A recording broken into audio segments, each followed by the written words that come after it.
કે એસએમ ઠાકોર 14 તારીખે જેલમાંથી છૂટીને આવવાનો હતો. કેટલા લોકોને ખબર હે? હાસે હાસુ કહેજો હો.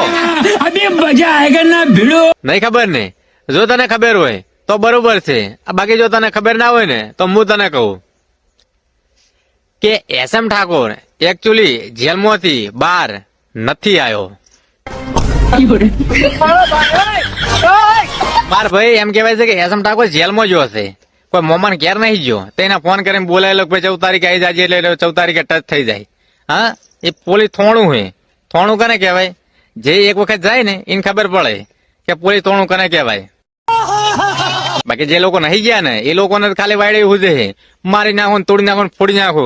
બાકી જે લોકો એક વખત જેલમાં ગયા ને એ લોકોને પૂછો, આપણો અનુભવ હોય, ડોન હોય કે દાદા હોય, પોલીસ તોણાની અંદર હાથ જોડીને બેઠા હોય. જો હે એની મરજીથી, પણ આવશે પોલીસ વાળાની મરજીથી. એટલે 14 તારીખ કીધી ને એટલે 14 તારીખની રાહ ના જોવી. 2-4 દિવસ આગા પાછા થઈ જાય, બરાબર છે? તો સુધી તમે બધા ને મોજ કરો. એસએમ ઠાકોર આવશે ને એટલે પહેલા સમાચાર આપણા જોડે આવશે અને હું તમને બધાને કહીશ. એ તારો બપોરો બંધન, તારી ઠાઠડી બંધાય.